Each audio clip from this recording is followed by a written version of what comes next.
Welcome to ASMR at the Movies. My name is Mindy, and every week or every other week I hope to upload a video that discusses one of my favorite films.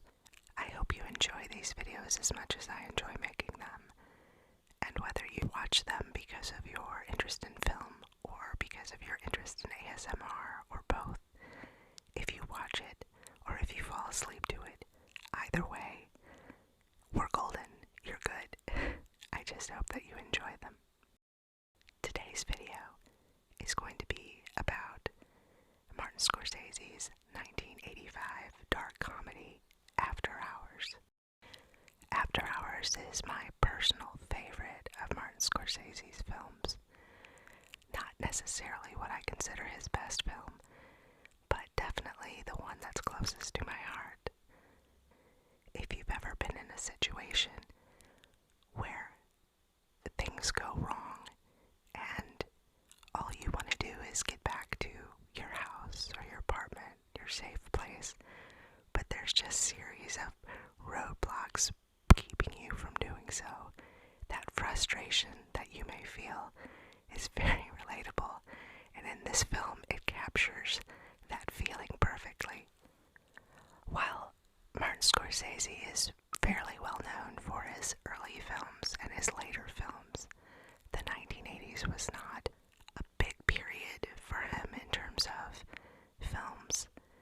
He started out with Raging Bull in 1980, and that was a award-winning film and a critical success.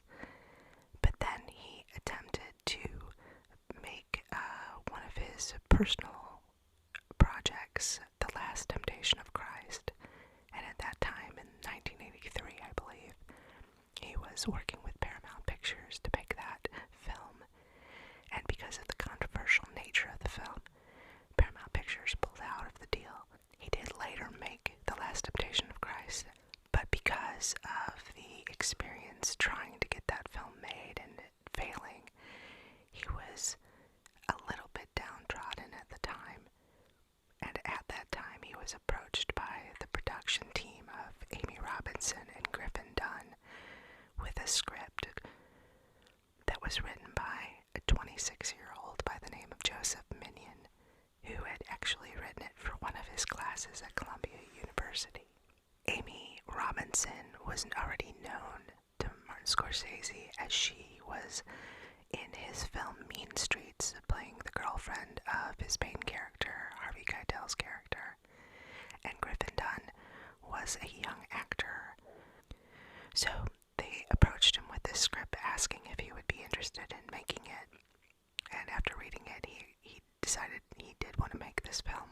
Griffin Dunn was cast in the lead role as Paul Hackett, and Scorsese brought in his standard crew, which consisted of Michael Bellos, the cinematographer who unfortunately passed away in 2017, was a fantastic cinematographer who worked a lot with Scorsese and also with one of Scorsese's heroes or idols, Rainier Werner Fassbinder, who's a great German director, and hopefully one day I'll get to cover one of his films for the series.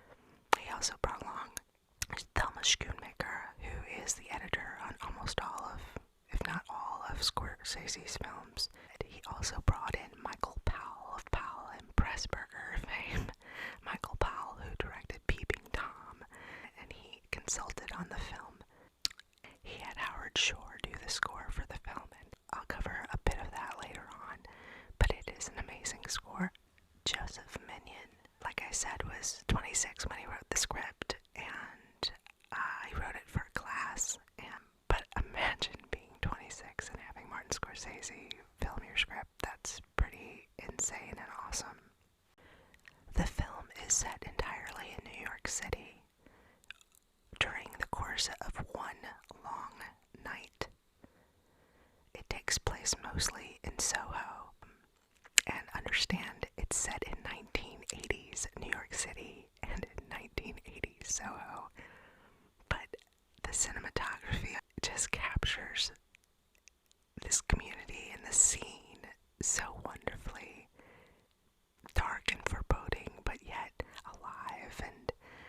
vibrant and murky and scary all at the same time.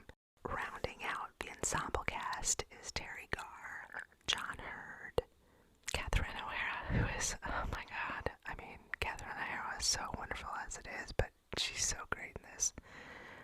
Verna Bloom, Dick Miller, who just recently passed away. Linda Fiorentino and Will Patton. Just so many people, and I'll get to each one of them as we go through the story. There's a lot of analytical videos out on YouTube about this film, and deservedly so because it's so great. And a lot of people have also compared it to Kafka and to The Wizard of Oz, which I think are really, well, The Wizard of Oz especially, really accurate observations and critiques of the film. I'm going to go into the plot of the film at this point, so again, if you haven't seen the film, please go see the film. I think it's on streaming. I think you can rent it. It's definitely available for viewing. So in the opening scene, we see Paul Hackett, who is at his drab office that's all browns and beiges. Bronson Pinchot, as I said, is got a small part in this as the trainee, and as he's showing Pinchot what to do on this very boring DOS screen, Pinchot tells him how the job is temporary anyway, that he's got all of these plans for the future. And he starts going into detail about all of his future plans. And at that point, Paul Hackett just kind of looks around the office longingly, and he looks at people's desks and sees pictures and paintings, and I think it's at that moment he starts to realize, he doesn't really like where he is, that he's missing something. At the end of the day, clad in a very tan suit, that's I think very important, is Paul's surroundings are all beige and all tan and very, very boring. He goes to his very bland apartment, which is also cream and eggshell, and decides to watch TV. Paul flips through channels, but it doesn't appear that there's anything interesting for him to watch, so he decides to leave the apartment and go to the coffee shop to read a book, and he's reading Henry Miller's Tropic of Cancer, and that's when he meets Marcy, who starts a conversation with him about the book. They have a pleasant conversation, and Marcy tells him that she just left friends that she'd had an argument with, and that she's living in Soho with her roommate, a sculptor named Kiki Bridges, and that Kiki is selling plaster of Paris cream cheese bagel paperweights, and asks Paul if he would like to buy one. So Paul, of course, says he would, and that's how he gets Marcy's phone number. One of the interesting things is that the first sign I think of this evening probably not going as planned is that she leaves and he attempts to write down the phone number that he's memorized, and his pen is out of ink. He eventually asks the attendant for a pen to write it down. Paul goes back to his apartment and decides he's going to call.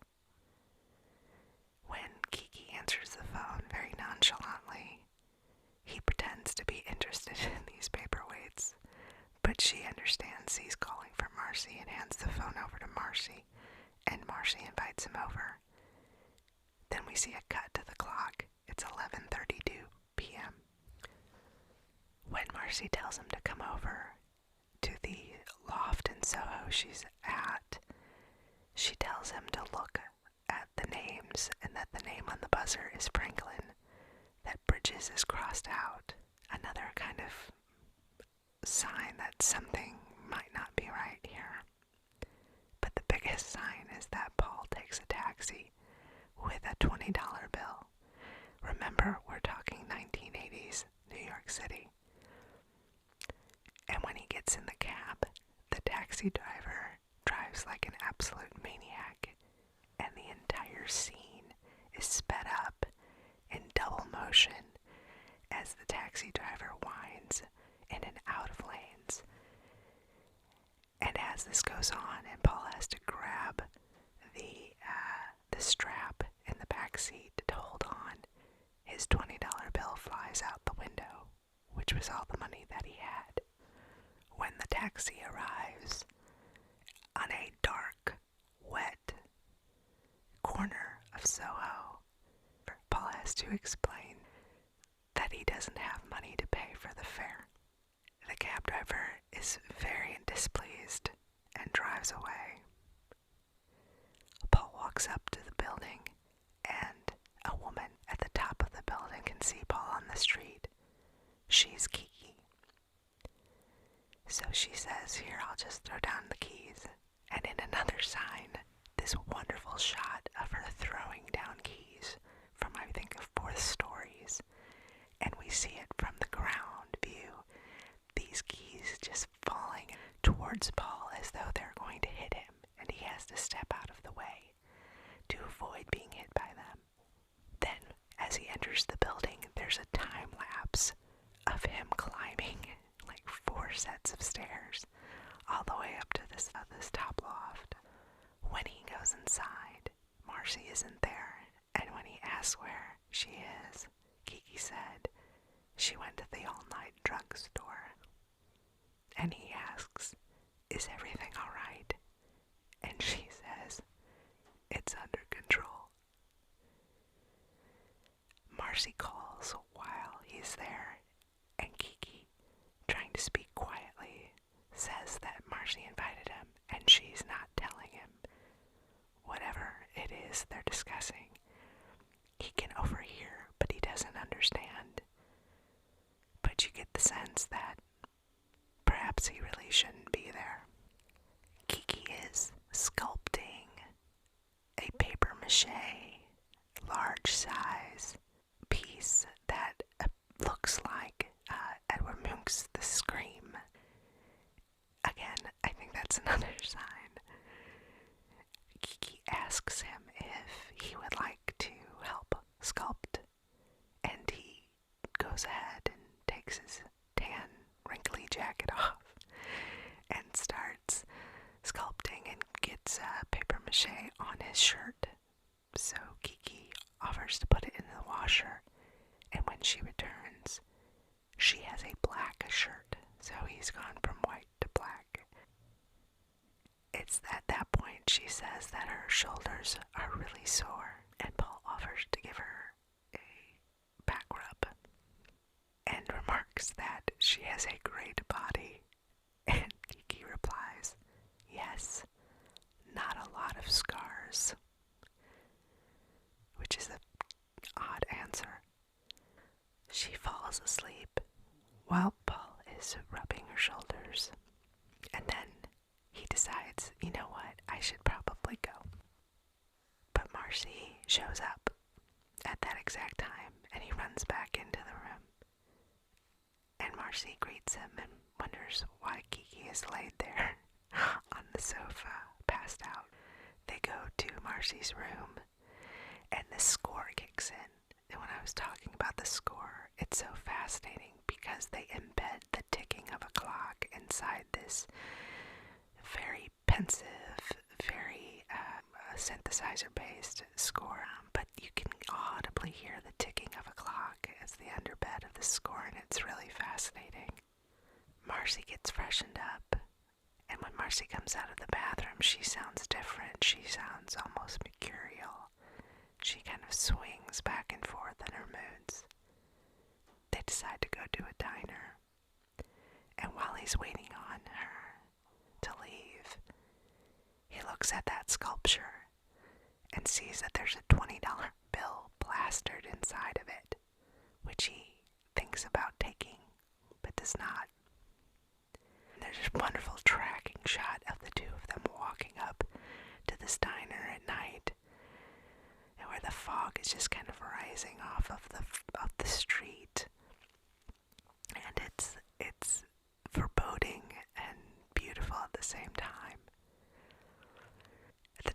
Marcy and Paul have a conversation where she talks about the fact that she's actually married, but that she's separated, that her husband lives in Turkey now. And getting back to the idea of Wizard of Oz being one of the influences on this, she talks about the fact that her estranged husband is obsessed with the Wizard of Oz and refers to her as Dorothy at very intimate moments of their relationship. They decide to leave the diner and return to the loft. Paul tries to kiss Marcy, but she begins to cry. Again, he starts to wonder, I think, what is going on here. They go back to her room, and you can hear thunder outside. There's whispering going on between Marcy and Kiki, but you can't make it out. And then Paul looks at a book on the floor. The book is titled Reconstruction and Rehabilitation of the Burned Patient, and inside are photos and photos of burn victims. Paul drops the book in disgust. Marcy comes in. They decide that they're going to get high. Paul takes the opportunity to try and figure out a way out by insulting her weed and telling her he really came here for the paperweights anyway. And as she runs out crying, he runs out the door.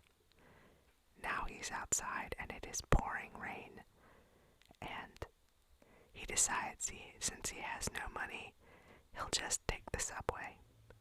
So he goes to the subway with his change,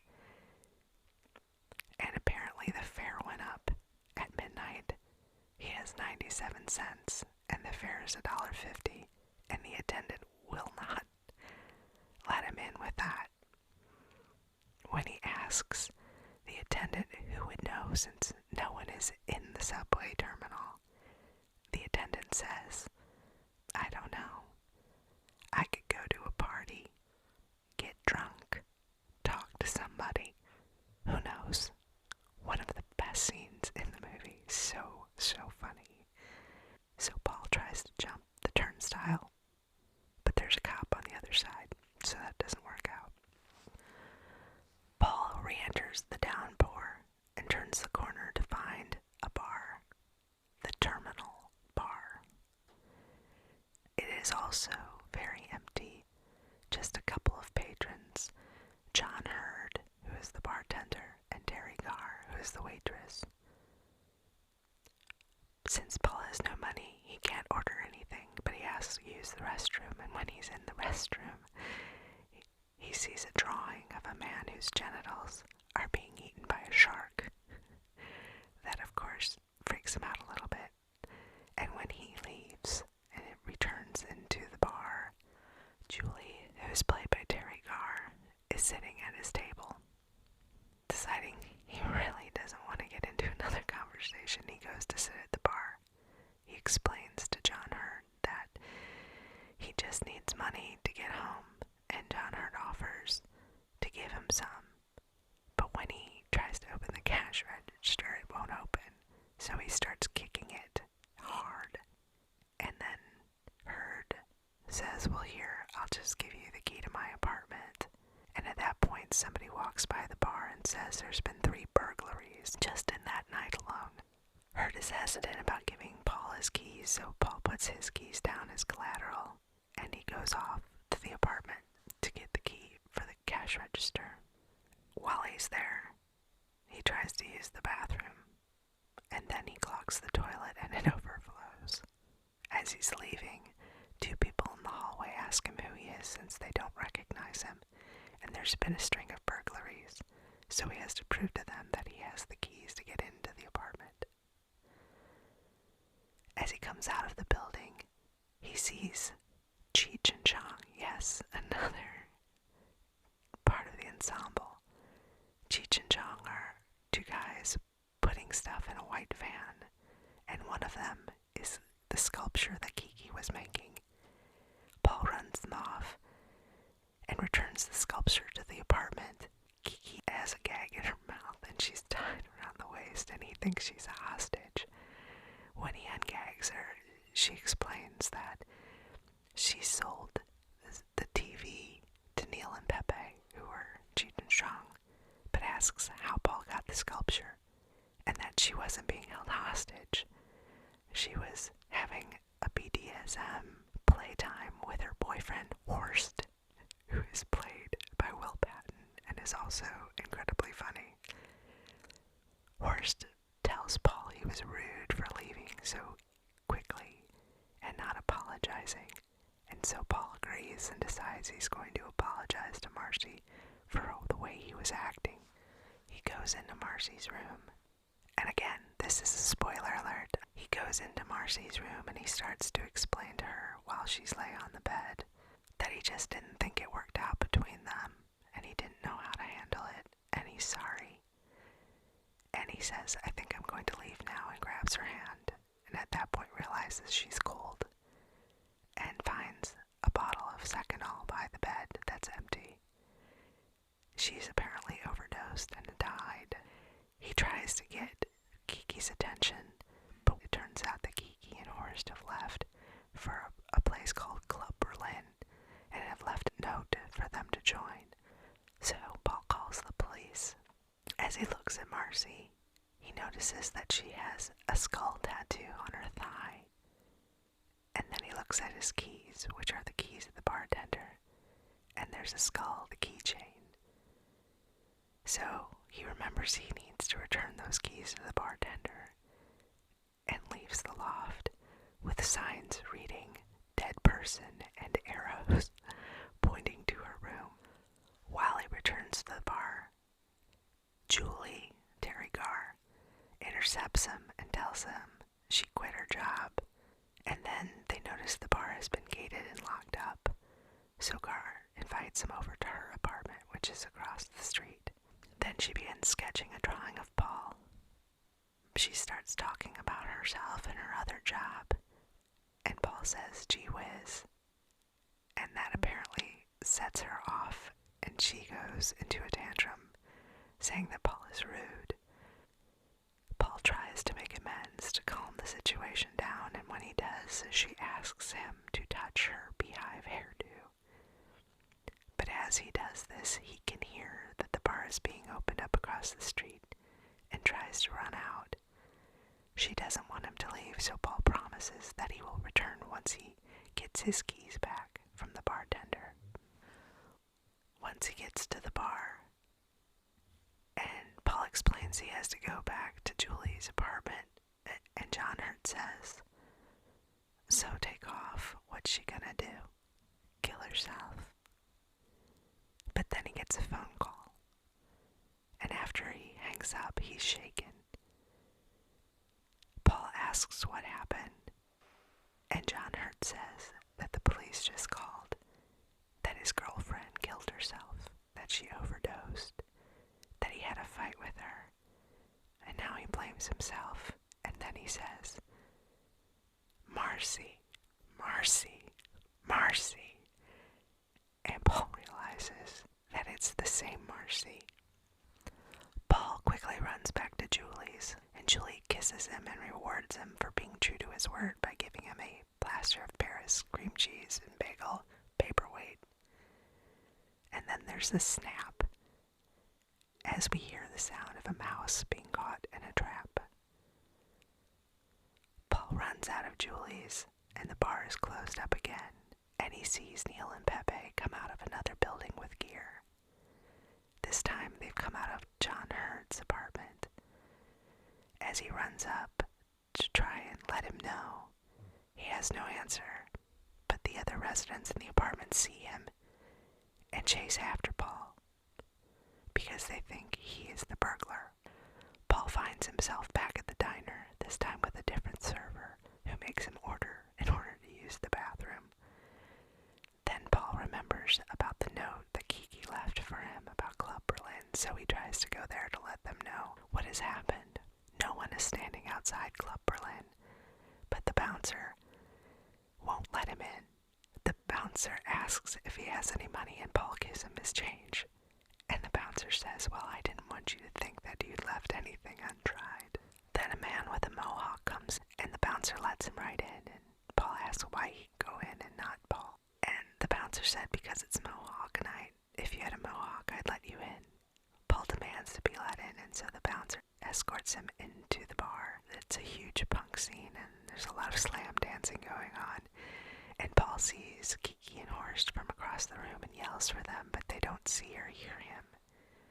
And then the bouncer takes him to this area where they are giving people mohawks, and they start to shave Paul's head. Paul escapes and returns back to the loft and takes the $20 bill that he had seen earlier on the sculpture. A band of people with flashlights are now scouring the street. Paul goes the other way and hails a taxi, but guess what?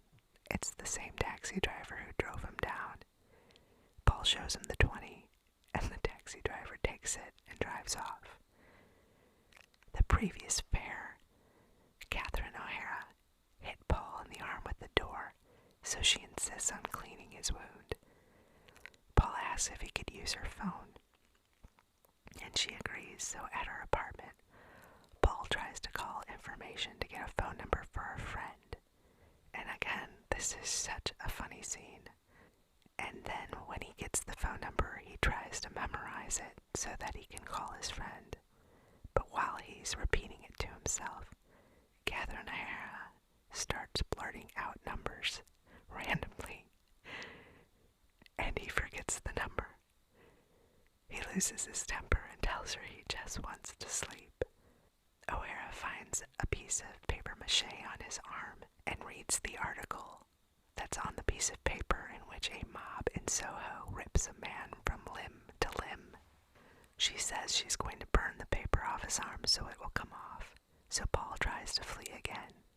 But she tries to make nice and offers to give him a ride home on her Mr. Softy truck, which she owns. But as they walk to the truck, Catherine O'Hara sees a wanted poster with a drawing of Paul, which is actually the sketch that Julie had made earlier. Gail blows a whistle and tells Paul he's dead. And then the mob with the flashlights start to run after him.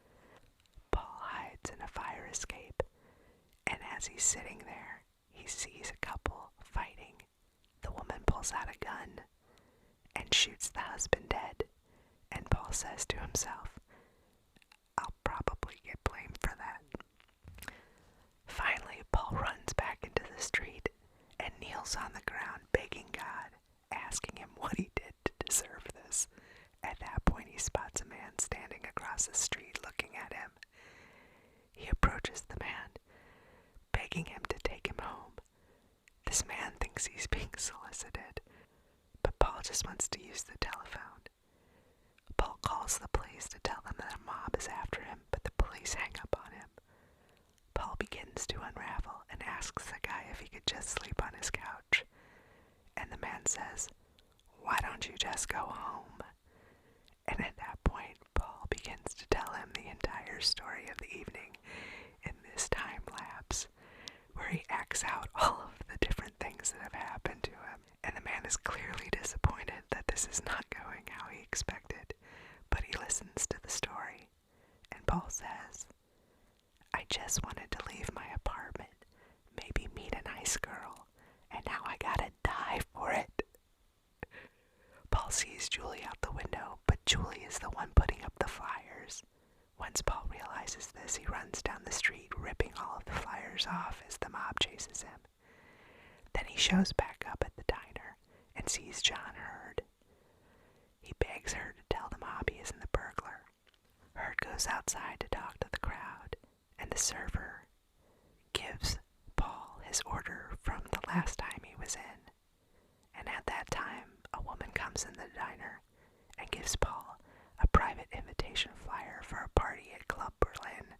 Hurd and the mob approach the diner, and Paul runs back to Club Berlin. The bouncer lets him in with the flyer, and now the club is completely empty except for the bartender, a woman sitting near the jukebox, who's played by Verna Bloom. Paul decides he's going to ask her if he can stay with her for the night.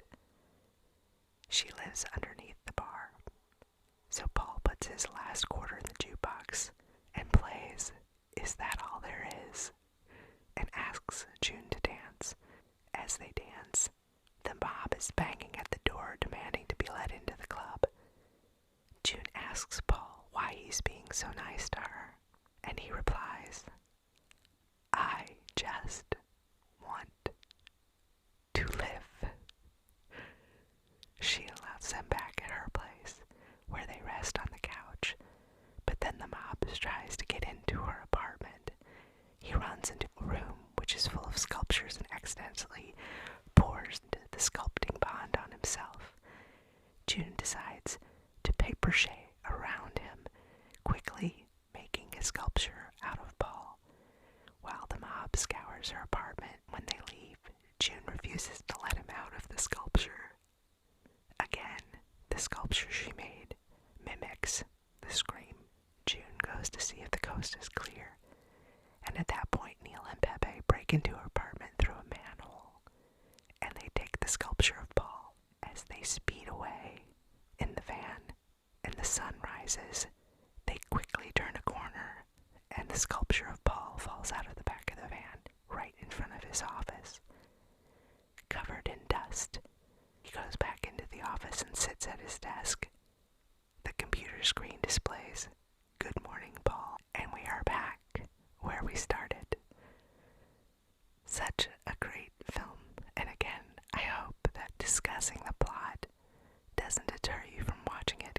There's a lot of really great things about this film that make it such a rewatchable film, but it's also had a significant impact on other films. A couple of notable films that were influenced by After Hours are Jeremy Saulnier's first film, Murder Party, which I'm not sure, I believe it was on Netflix, I'm not sure if it still is. It's a pretty good, funny, weird, scary film. He's a great director. He's also directed Green Room and Blue Ruin. After Hours also influenced the Safdie brothers' feature Good Time, which is the film that came out before Uncut Gems. Well, I hope that you enjoyed this walkthrough of After Hours. Please leave any comments or suggestions in the comments below. I'd love to talk about this movie. It's one of my favorites, and I could talk about this stuff all day. And if you're asleep